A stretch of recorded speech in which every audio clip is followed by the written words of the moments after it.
Please, miss, Anna's talking to herself again, miss," chimed Clarissa, who loved telling tales. "Anna," called out Mrs. Jensen, the teacher, "Anna, come and play with the other children. Don't walk around on your own." But Anna liked being on her own because, you see, at that very moment she had been looking up to an imaginary television camera over the school gate and telling the viewers what a wonderful school this was.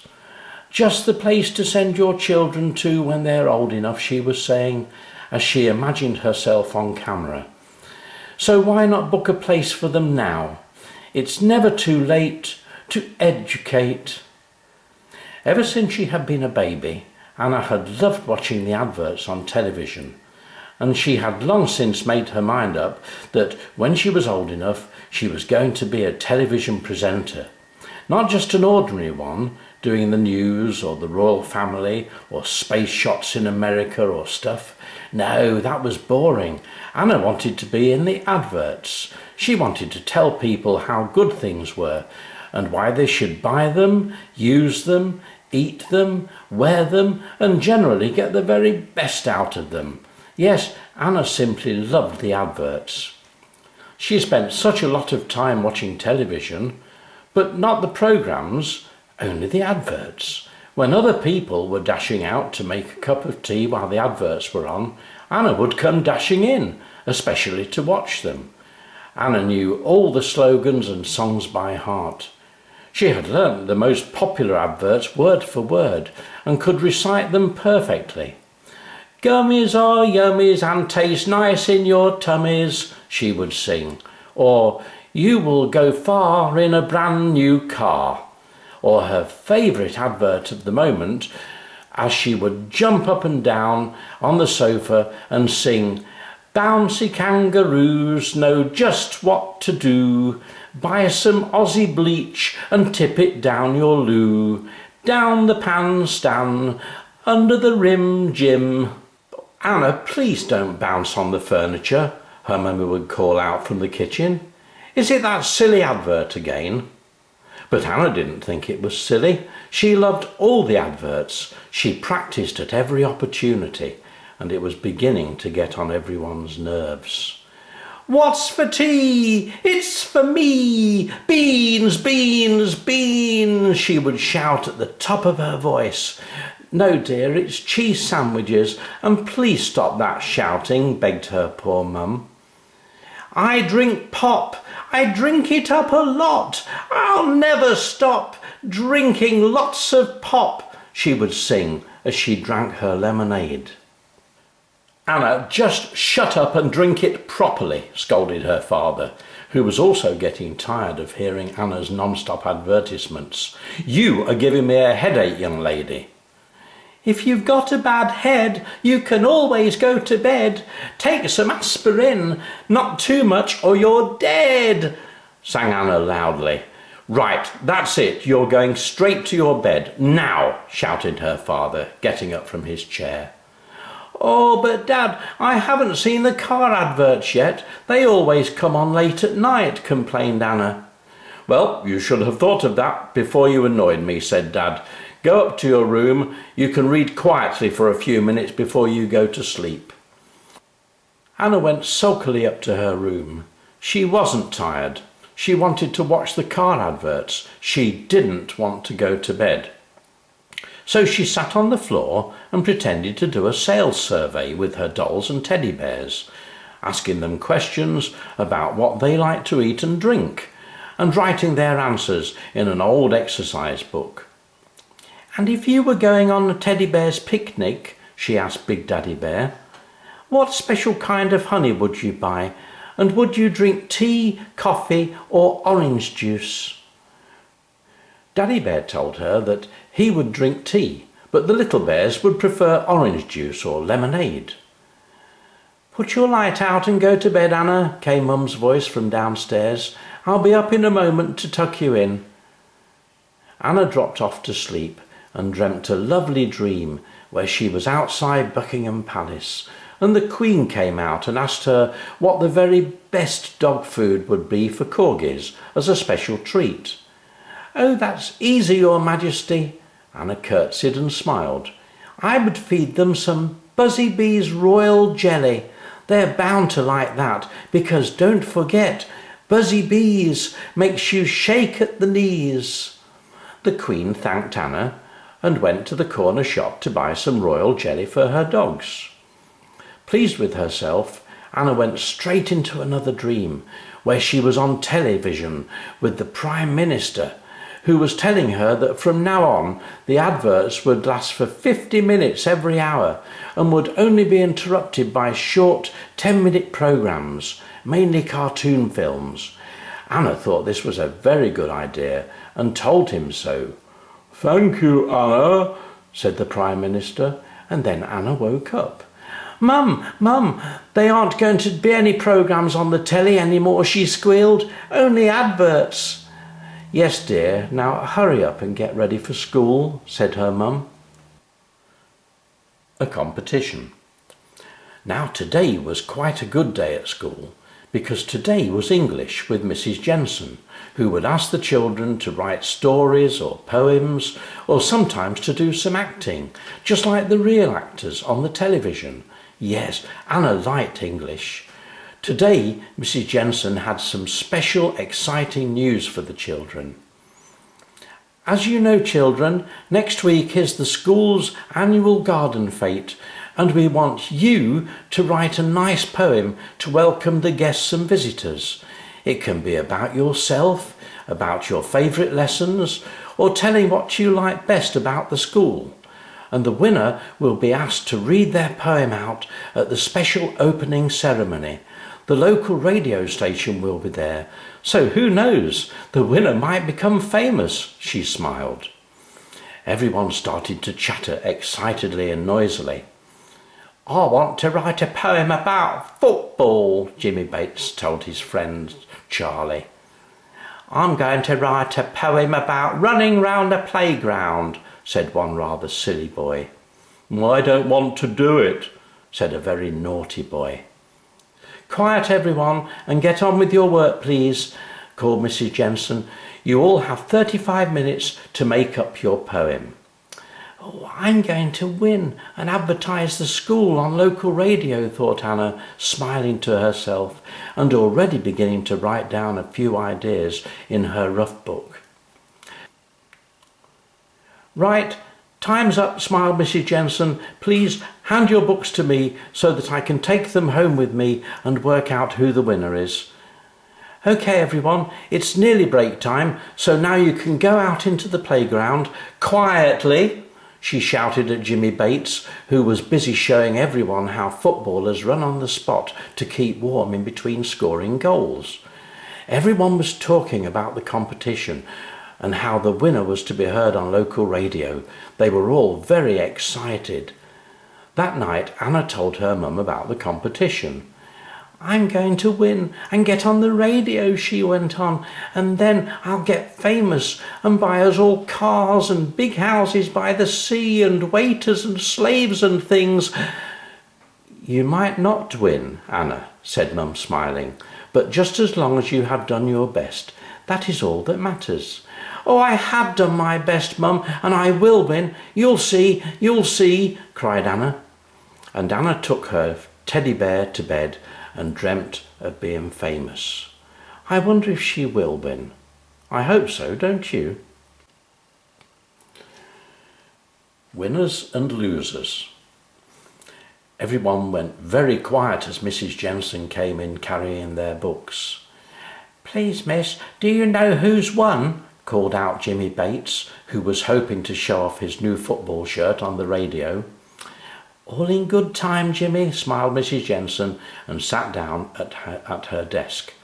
"Now, everyone has done very well," she began, "and I was very pleased with all your work.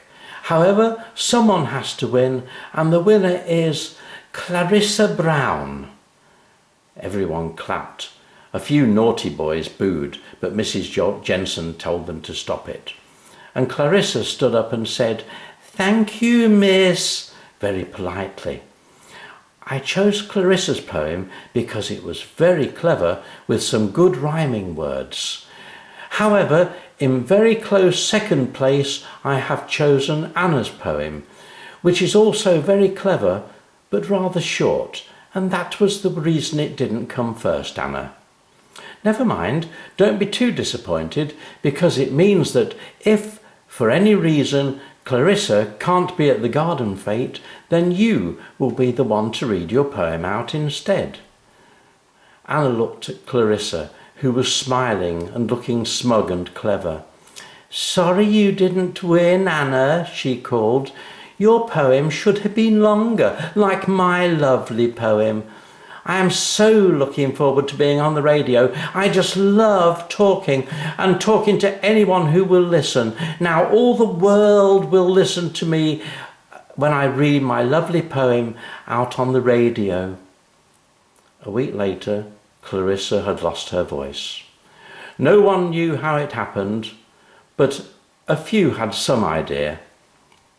"Talk too much, silly big head," shouted one of the boys cruelly. Even Anna felt sorry for poor Clarissa. She had talked a bit too much, boasting to everyone that she was going to read her poem on the radio.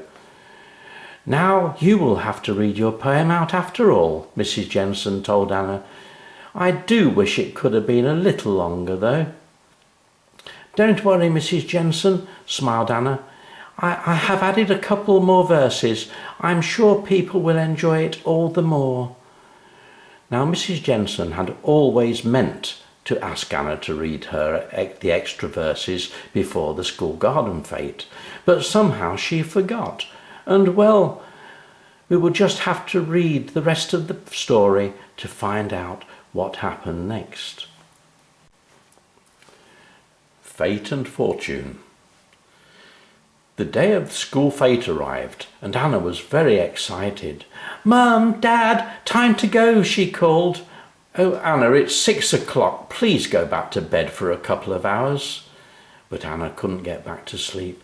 She was going over her poem again and again, practicing the words and looking at herself in the mirror to make sure she got her facial expressions right. She had seen a politician do that on television.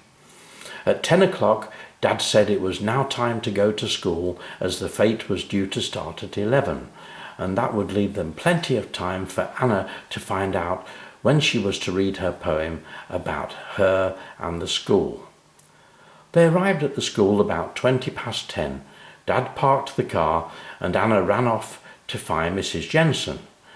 "Ah, Anna," she smiled, "come over to the stage and I will show you where the microphone is. You are on after the Lord Mayor. Here, I have a running order for you." Mrs. Jensen handed Anna a piece of paper on which was written, 1. Headmaster welcomes everyone and introduces the Lord Mayor and Lady Mayoress. 2. Lord Mayor gives short speech on benefits of a good and correct education. Lord Mayor then introduces Anna Simpson. 3. Anna Simpson, Class 4B, reads her poem.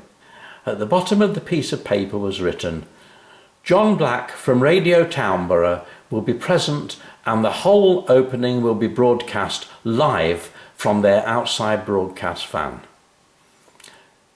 Anna could see the van parked on the playing field with a big satellite dish fastened on its side. She wanted to phone everyone in Townborough and tell them to switch on your radio. But as she couldn't do that, she simply turned to Mrs. Jensen and said, "Please, miss, may I go to the toilet?" "Yes, Anna, but better go now than disturb everybody on stage later." For Anna was to sit on the stage alongside the headmaster and the Lord Mayor. It was to be the greatest moment of her life.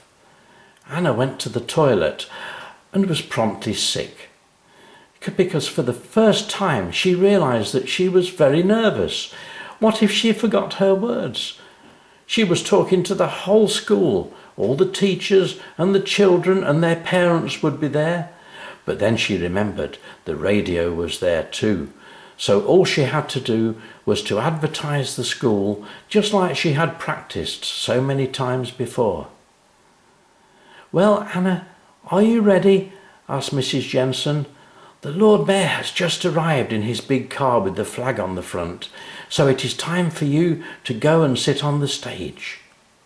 Anna went up to the stage and said hello to the headmaster, who smiled and told her to sit next to him. At 11 o'clock, everyone started to clap very loudly, and the Lord Mayor and his wife walked solemnly onto the platform and shook hands with the headmaster, who then went on to welcome everyone to the fete and said it was his great pleasure to welcome the Lord Mayor to say a few words about the benefits of a good and proper education. The Lord Mayor began his speech telling everyone how he had once been a pupil at Townborough Junior School and how he had always been a good child and studied hard and always did what the teacher said and never missed a lesson. Soon people began to yawn. They were getting bored with this long speech. Anna nearly fell asleep, but then she heard the Lord Mayor announce, "And finally, may I invite one of today's pupils of this fine school to read a poem she has written in honour of this special occasion." Anna felt her knees go weak, but somehow she managed to wobble over to the microphone, which someone had lowered down to her sides, and began to read her poem. Mrs. Johnson smiled. The headmaster smiled. The Lord Mayor smiled. Then Anna began to read the rest of her poem, which nobody, not even Mrs. Jensen, had heard. The first part of the poem went, "I love my school, I obey all the rules, I always work hard and then play in the yard. Send your kids here, the teachers are dear. They'll learn a lot that won't be forgot." Mrs. Jensen started to clap, but Anna stopped her and said, "There's more. You asked me to write more." So everyone stopped clapping and listened to the rest of Anna's poem. "We do art, music, English, French and mathematics too. We know that 5 times 5 plus 10 makes more than 32. It makes 35 really, but that didn't rhyme. "In chemistry, there's yellow stuff. We take a little lump and heat it in a test tube till it smells like eggy trump." "That's enough now, Anna," whispered the headmaster. But Anna was in full flight, for she was now really enjoying herself advertising the school and everything to do with it on the radio. She either didn't hear or pretended not to hear the head. "Be quiet, Anna." The poem continued. "Our caretakers are very good. Their names are Bob and Mick. They make the windows shining bright and clean up any sick." "Anna, come and sit down, now," whispered the headmaster, more urgently this time, but Anna carried on reading her poem. "The classrooms all are very clean. The toilets are clean too, with air fresheners stuck on the wall to spray when you've had a poo. Ah!" At this moment the headmaster jumped out of his chair and pulled Anna quickly away from the microphone. "Thank you, Anna, for a most interesting poem. I'll see you afterwards," he whispered to her threateningly. Suddenly, someone in the crowd started to laugh. Then more people began to laugh, because up until now they had been really bored with the speeches and Anna's rather naughty poem, and the headmaster almost knocking her over had cheered them up no end. Anna was complaining to Mrs. Jensen, who knew that she too would be in trouble for not listening to the other verses of Anna's poem. "Oh, miss, it's not fair," she wailed. "The headmaster stopped me before I could read my last verse about the rude writing that Bob and Mick had to clean off the wall that time." "Shut up, Anna," snapped Mrs. Jensen. "That's enough." Just then, a rather large man walked up to Anna and Mrs. Jensen. He was a very friendly-looking man and was smiling broadly. "Well, young lady, I've never had such a good laugh in my entire life. You certainly have personality, but perhaps it's better when you don't actually say anything," he smiled. "I am George Rowley of Rowley's Pork Sausages, and I am making a new television advert. We need a little girl like you to sit and eat our sausages, and then to smile at the camera and look full up. Would you like to do it?" "Oh, yes, please," said Anna. "Yeah, but no speaking." "All right," said Mr. Rowley. "Just smile and look full." And so that's what Anna did. So the next time you see a TV advert for something to eat, look closely, and somewhere around the table you might just see a little girl, and she might just be Anna in the adverts.